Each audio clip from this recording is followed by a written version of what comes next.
올해 여름 우리나라는 엄청난 비로 큰 피해를 입었습니다. 아직 그 피해가 복구되기도 전에 초강력 태풍 소식이 들려왔습니다. 20년 만에 가장 강력한 태풍이라는 흰남노. 우리나라에 어떤 영향을 미칠지 예단할 수는 없지만 미리 대비를 하는 것이 피해를 그나마 줄일 수 있는 방법입니다. 태풍 흰남노에 대한 자세한 이야기는 자리를 옮겨서 전문가와 함께 본격적으로 이야기 나눠보도록 하겠습니다. 김승배 전 기상청 대변인과 함께합니다. 안녕하십니까? 네. 네. 일단 현재 북상 중인 흰남노가 어느 정도 위력인가요? 네, 어제 또는 오늘 새벽까지도 초강력 태풍. 우리 기상청은 태풍의 강도를 중, 강, 매우 강, 초강력으로 나누는데 네. 초강력 태풍인데 지금은 이제 그 매우 강한 상태입니다. 중심 기압이 935 헥토파스칼.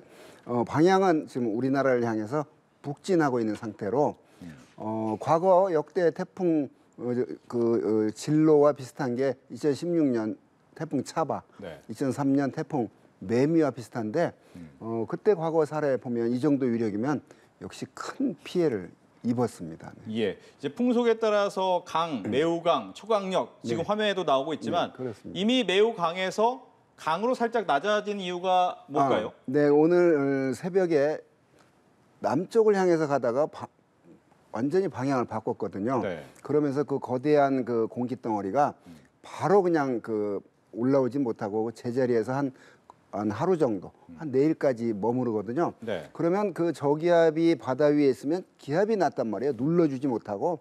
그래서 바닷속에 지금 그쪽이 31도로 매우 따뜻한 네. 태풍의 에너지를 얻는 그런 구간인데 바닷속에서 찬물이 올라와서 약간 그 태풍의 강도를 낮추는 그런 지금 시기에 들어있는데 그러면 계속 낮아지느냐? 그게 아니고 이게 지금 거의 시속 2, 3km 정도 지금 움직이거든요. 네. 그러면 거의 정체라고 볼 수 있습니다.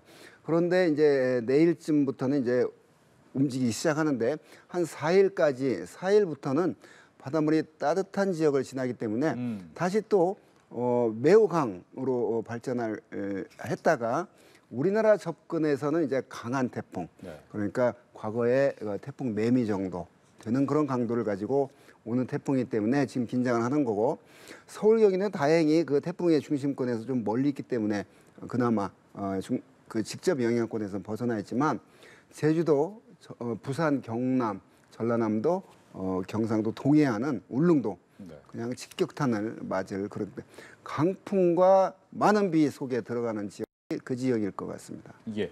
지금 잠깐 언급은 해주셨지만 이동하는 바다의 수온에 따라서 이 세력이 강해질 수도 있고 약간 약해질 수도 있지만 아무튼 강력한 태풍이라는 것은 그렇습니다. 맞다. 초강력으로 만약 우리나라에 오면은 그건 우리나라는 너무 큰일 나는 거고요. 예.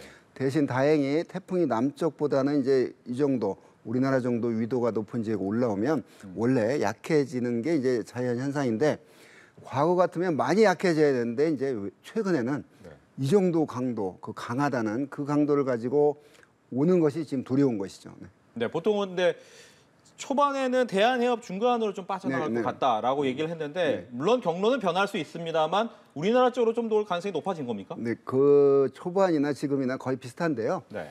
뭐냐면 이제 일본 쪽 동쪽에 이 북태평양 고기압이 있거든요.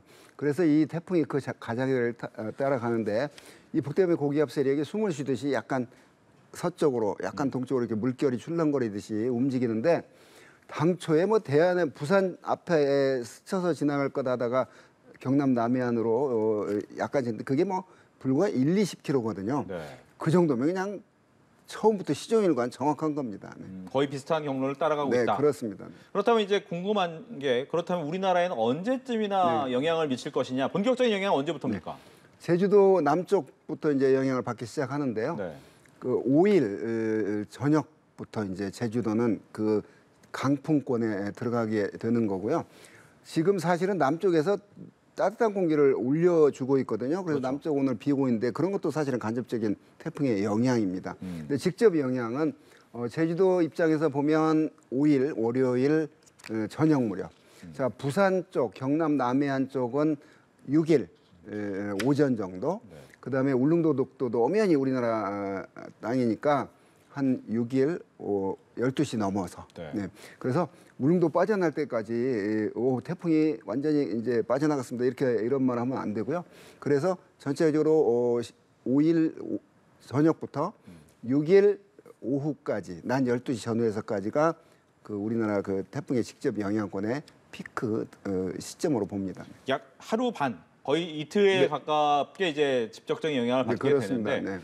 말씀해 주신 것처럼 뭐 제주도나 남해안이 가장 직접적인 영향이겠지만 좀 주의해야 할 지역이 있다면 어디일까요? 네, 그 제주도죠. 그 중심이 남쪽에서 힘을 그러니까 북쪽으로 올라올수록 조금이라도 힘은 약해지거든요. 네. 태풍은. 그런데 남쪽에서 그 강한 힘을 가지고 직접 먼저 부딪히는 게 제주도이기 때문에 제주도 특히 조심해야 되고. 자, 무슨 현상이 나타나냐? 강풍과 폭우거든요. 또 만약 휴가철 맞이해서 제주도 해안가 분들은 특별히 조심해야 됩니다. 그러고 남해안 지역도 마찬가지고요. 해일, 바닷물이 넘치는 거, 네. 그다음에 저기압이 지나기 때문에 해수면 상승 이런 아주 위험 기상들이 종합적으로 5일과 6일 사이에 나타날 것으로 보이기 때문에 이렇게 지금 3, 4일 전부터 태풍이 옵니다. 막 노래를 부르고 있잖아요. 예. 그래서 인명 피해 있으면 안 됩니다. 재산 피해는 과거에 이 정도 태풍이면 100명, 200명이 사망을 했습니다. 근데 요즘은 이제 그 어떤 안전의식, 그다음에 국가의 재난 시스템이 잘 발달돼서 그 인명 피해는 확실히 줄었고요. 지난번 그 여름철 그 집중호우 때도 역시 마찬가지고요. 다만 재산 피해는 그건 뭐 그 시설물들의 규모와 그 시설이 더 첨단화됐기 때문에 재산 피해는 뭐 더 늘어나고 있지만 소중한 인명 피해 없도록 조심해야 되겠습니다. 지금 만반의 그 항구나 이런 데는 준비가 되어 있습니다. 예. 그럼에도 불구하고 워낙 자연의 힘은 그 불가항력적인 게 있기 때문에 또 그 피해는 발생할 수밖에 없다고 봅니다. 알겠습니다. 이제 뭐 앞서서도 잠깐 언급은 해주셨습니다만 이 육상에 올라오게 되면 태풍의 힘이 좀 많이 약해지느냐, 어느 정도 약해지느냐, 그것도 좀 궁금합니다. 그렇습니다. 그래서 태풍의 중심이 그 바다로 지날 때와 상륙할 때와 좀 약간 차이가 나는 게 네. 팽이가 얼음 위를 돌다가 돌뿌리에 부딪히지 않으면 계속 돌잖아요. 그렇죠. 그런데 조그만 돌이라도 탁 부딪히면 비틀거리잖아요.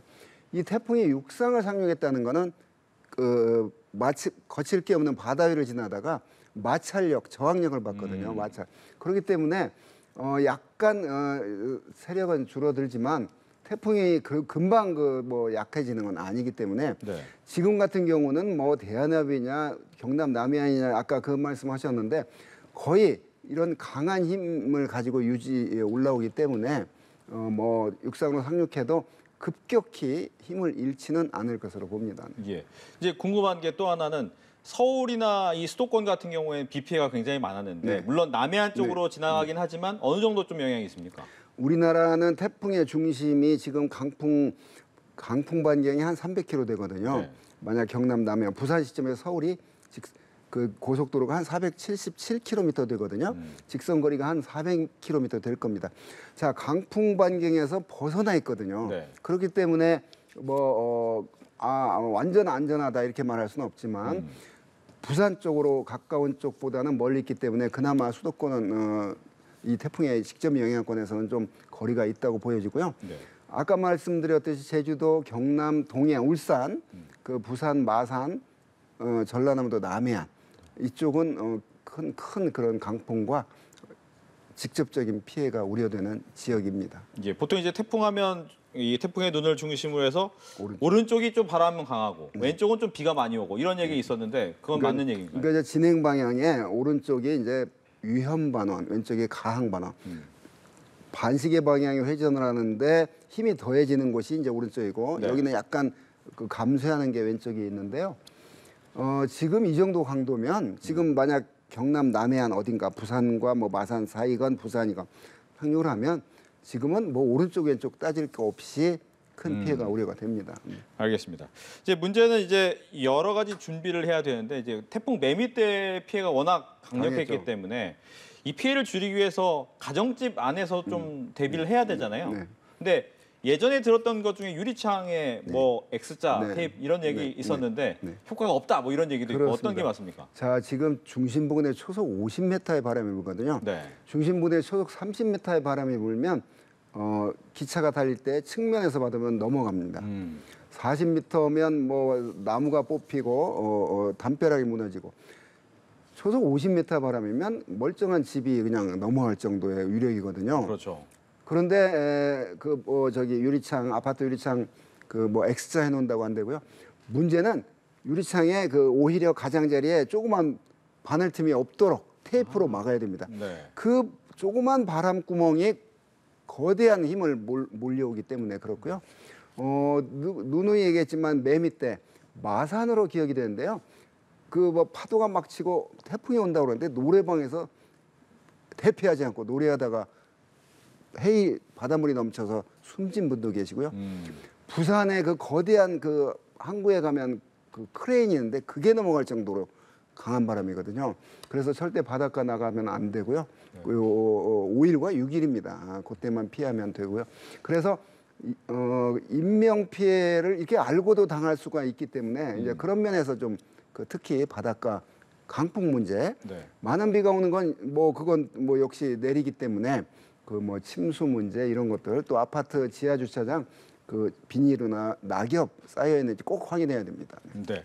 또 하나 궁금한 건 유리창과 관련해서 그렇다면 유리창을 안 움직이게 꽉 닫아놓는 게 좋습니까? 아니면 살짝이라도 살짝이라도 열어놓으면 오히려 네. 거기로 바람이 빠져나가면서 엄청난 그 힘이 그 메르노이 효과라고 그래서 더 그 압력이 더 커지기 때문에 네. 바람이 통하지 않도록 막으란 얘기죠. 테이프로. 네. X자는 뭐 의미가 없다고 뭐 봅니다. 네. 알겠습니다. 문제는 이제 이 행동 요령 조금 전에도 주의해서 나가지 말고 될 수 있으면 네. 이렇게 얘기를 하셨는데 주의 행동 요령을 조금만 더 얘기를 해주시죠. 이 뭐 바닷가 낚시 가는 분 옛날에는 있었어요. 네. 오히려 태풍이 오면 고기가 잘 잡힌다고 그래서 나가서 또 사망하고 이랬는데 지금은 절대 바닷가 나가면 안 되고요. 도시에서도 불필요한 외출은 삼가해야 됩니다. 지하 차도 운전할 때 그 지하 차도 또 침수될 가능성이 있습니다. 예. 물이 고인 곳은 또 감전 사고 우려가 됩니다. 이런 등등 농촌에서는 지금 거의 뭐 수확기는 아니지만 과일과 벼농사가 거의 지금 익어가는 계절이거든요. 자, 이렇게 바람이 불고 많은 비가 오기 때문에 그런 것도 우려가 되는데 뭐 하여튼 묶을 건 묶고 덮을 건 덮고 이러한 상태 돼야 됩니다. 네. 알겠습니다. 보통 이제 가을 태풍이 무섭다 네. 이런 얘기 많이 하는데 이유가 있습니까? 한여름에 8월이 원래 태풍이 많이 생기고 오는데요. 더운 공기 속에서 남쪽에서 온 태풍도 뜨거운 공기고 이미 한반도도 뜨거운 공기이기 때문에 성질이 거의 비슷하거든요. 그런데 지금 가을 태풍은 이미 우리 9월 아침 저녁 선선하잖아요. 네. 상층으로 북쪽에서 차고 건조한 공기가 이미 우리나라 덮어 있거든요. 그런데 태풍이라고 하는 습하고 뜨거운 공기가 와서 부딪히는 이런 면 더 큰 폭우가 내리기 때문에 가을 태풍이 더 두렵다. 과거에도 가을 태풍이 더 많은 피해를 준 사례가 매미고 2016년 10월 태풍 차바거든요. 그래서 가을 태풍, 여름이건 뭐 다 태풍의 힘은 강한 비와 많은 비를 동반한 위험 기상인데 가을 태풍이 더 두렵다는 건 이미 이제 북쪽에 되는 찬 공기와 따뜻한 공기가 우리나라 부에서 부딪히기 때문에 더 큰 비가 내리죠. 바람 자체는 뭐 여름이건 가을이건 다 강한데 더 큰 폭우가 내릴 수 있는 게 가을 태풍의 어떤 위력이기도 합니다. 네. 끝으로 이제 5일과 6일 네. 한 하루 반 네. 이틀 정도 잘 참으면 된다. 네. 조심하자라고 얘기를 하셨는데 태풍이 빠져나오고 나면 뭐 지금처럼 가을 정치가 좀 만끽한 날씨가 되는지 아니면 또 태풍이나 준비를 해야 되는지. 네, 이 태풍이 지나가면 토요일 날이 그 즐거운 명절 추석이잖아요. 네. 그러면 이제 화요일 정도면 이 태풍의 영향권에서 끝날 것으로 보이거든요. 그러면 수, 목, 금, 토 추석 4일 나흘 연휴가 이어지는데요. 이 태풍이 이제 한반도 주변의 공기를 다 이제 강력한 힘으로 흐트러 놓으면 그 공기가 재배치가 될 텐데 어떻게 되냐? 그 한여름 더위가 되냐? 절대 그러지 않고 북쪽에서 찬 공기가 태풍이 지나간 자리를 메우기 위해서 내려옵니다. 그러면 지금보다 더 선선해짐을 느낄 수가 있고요. 그래서 토요일 추석날 구름 사이로 보름달을 볼 수 있는 그런 아주 좋은 날씨. 그 이번 추석은 좋은 날씨가 예상이 됩니다. 네, 좋은 날씨가 오는 추석을 막기 위해서 네. 이 태풍의 피해가 없도록 최선을 다해야 네. 될 것 같습니다. 지금까지 김승배 전 기상청 대변인과 함께 이야기를 나눠봤습니다. 오늘 얘기 잘 들었습니다. 네,